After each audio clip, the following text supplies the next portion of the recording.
class. When I left, we were talking about gonorrhea. Then I said today we are going to start with syphilis. We were talking about sexually transmitted infections. Yes. And today we are talking about syphilis. It is caused by bacteria. And these bacteria can only survive on moist conditions. So it can survive on vagina, your anus, your mouth, your urethra. Yes. And most people, if you look, they get syphilis when they through kissing. I keep on telling you, stop kissing. Hey. It is very easy for you to get syphilis through kissing because it survives on moist areas. The mouth is very moist. And how do you know someone has syphilis? There is a painless people that is appearing on your sensitive areas. It appears on your groin, or the man's penis, or the woman's vulva, or under the tongue. You see a pimple there, which can last for a long time. Yes, it can be there under the tongue for 2 to 6 weeks when you're infected. Ukisikia hapo una pimple hapo, uko ndani ya mdomo ama uko sehemu za siri. Hiyo pimple sasa inaanza kuambia syphilis. And then after you get the syphilis, now your manhood now starts to swell. Yes. And then you start feeling unwell. You say sisiki vizuri. Hata ni mgonjwa, but you say you're not feeling well and that area is swollen. And then it can appear. There are rashes in the mouth. You have rashes in your armpits. Yes, if you are a woman, under the breasts. And what are the results? You get liver. Have you ever checked? Have you ever checked a woman under the breast? No, you're usually interested in other areas there, but not under the breast. So you can easily be infected with syphilis. Listen, I'm teaching you very important things. So what are the results of you after you are infected by syphilis? You get a liver infection. Also, your testicles are destroyed. Your testicles, if your testicles are destroyed, you cannot be able to bring forth what? Children. Also, you get paralysis of the spinal cord. Spinal cord is whereby you cannot be able to walk, right? The spine is very important. So, syphilis causes paralysis because you've gotten infection of your spinal cord. And then when it attacks expectant mother, the baby can be prematurely born. Yes, it can cause a stillbirth. A stillbirth is whereby you give birth to a child who's dead. Syphilis, actually, those bad people you see on the street and you keep on saying, oh, this is witchcraft. Most of the mad people, it causes madness. Those people are infected with syphilis at an advanced stage. And then it can also cause death of a victim. So, those are what we call sexually transmitted diseases. In general now, when you ask in the exam, you'll be asked in general, what are the effects of sexually transmitted diseases?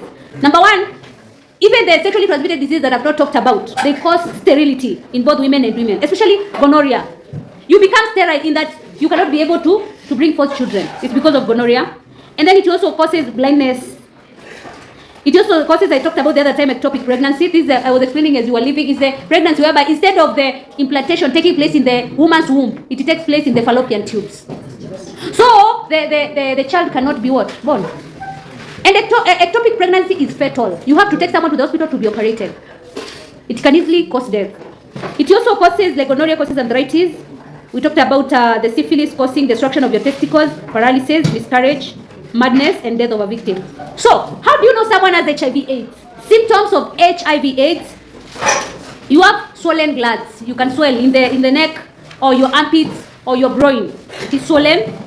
And then also you have a feeling of tiredness. If you feel all the time you don't want to study, maybe you have HIV. A feeling of tiredness. But there's a symptom that all of you now already know you don't have, maybe. But not exactly. Loss of appetite. Someone here losing appetite? Loss of appetite? Fever. You have fever. Can you keep quiet and you listen? Fever. Fever also. You also have skin rashes. Who has rashes? Skin rashes. Not on the face, on the body. Skin rashes. You have you're sweating a lot at night. When you sweat a lot at night, that is a symptom of HIV/AIDS.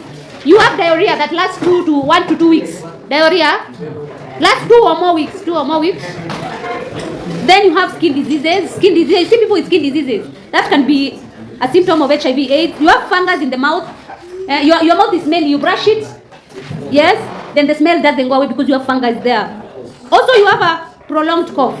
You know, there are those people who keep on coughing from day 1 to the last day. You know, if you have TB, most of the people with the tuberculosis, they are tested for HIV/AIDS. That's a prolonged cough. So what are the results of HIV/AIDS in the society? What are the effects? Number one, it causes increase in orphans. There are very many orphans. Like last week is only because I did not want to come with our current states of HIV/AIDS in the country. It was just released the other day on Friday, so everyone is scared now because we have huge numbers, and the women are highly infected. Yeah. Guess who wants to sleep with them? When you're saying, oh, guess who wants to sleep with them? Then we continue.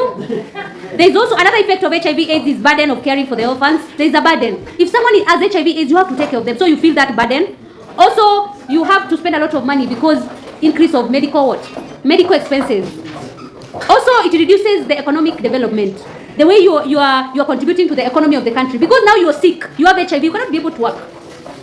Another effect is if that person dies, it causes sorrow. People are sorrowful. It also causes poverty. If the breadwinner of that family is infected with HIV/AIDS, and after a while they are going to deplete all the money they had, and then he dies. That poverty is going to come in that family. Also, it causes another effect is child labor. If one of your parents has HIV/AIDS, there is a high probability the other parent has what? HIV/AIDS. If they both die, now the children have to take care of themselves. That is whereby the child labor comes in, because now the parents have fallen sick and maybe they've died or they're sick. You have to leave school and go and work. Also, it causes dropout of school because of financial constraints. Someone with HIV/AIDS cannot just every day eat githeri. They have to eat what? Balanced diet. Do you know these people, before Trump came into power, do you know we had funding for HIV/AIDS? They were given even food. There was food coming in. It is the other day, it was online saying that people are not getting that food. So now it's very expensive. It can lead to school dropout. Because the money that you have now can only be used to take care of that person who has HIV/AIDS, not to pay school fees. Also, it causes loneliness. The person who's infected, and people know that you're infected with HIV/AIDS. Nowadays, people know. Because if all of you are going to receive that food, you are going the same day, all of you. So people know all these people have what? HIV/AIDS. So, and people tend not to talk to you. Or they start speaking of ill of you, or they think that you can only be infected by HIV/AIDS if you are promiscuous. So you are lonely, you are staying alone. Also, the victim tends to feel guilty. That's another effect, guilty. Maybe you are very promiscuous. Or you are adulterous and you are married. And then you also infect your spouse. You will have that feeling of guilt. Also, you suffer stigmatization. And I can give you a good example whereby it was on television. Someone was saying, in the 90s, is it in the 90s, 92, if someone was infected by HIV/AIDS, the whole community knew this person has HIV/AIDS, and they never used to talk to you. In our homesteads, when someone dies, you hear what? They're screaming, right? And people wailing. Is it wailing? I am not so good in English. They are wailing. So you go to that particular area because you already know this type of cry is someone who has passed on. So this woman was saying, every time there was wailing, people are coming to their home, thinking she has died. Yet she was not the one who has died. Every time you hear wailing, everyone comes to their homestead. And then they see her, they say, you've not died, so you're not the one. They go now to the other area. That is stigma. If today, one of you here has HIV/AIDS, that's why if someone is infected here, we don't tell you. We know, but we don't tell you. Because will you be telling him to carry your plates the way you carry the other plates? Or if he touches your spoon, you tell him, just have it. That is stigma. That is stigma. That's why we can't tell you. Even you want to know how many students have I taught with HIV/AIDS? Many. Even here. Yes. But we will never. I can never. Actually, even you won't even know. I wouldn't even treat him there because if you do something wrong, I treat you as everyone else. You would know.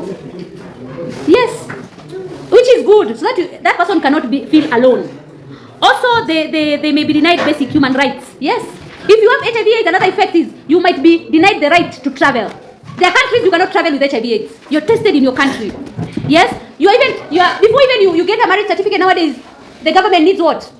Positive. Yes, they need you to know that you're negative HIV. You have to go for the test, even in the church. So those are basic human rights that you should have, but you're denied. That's another effect of HIV/AIDS. Now we go to the effect of HIV/AIDS on national development.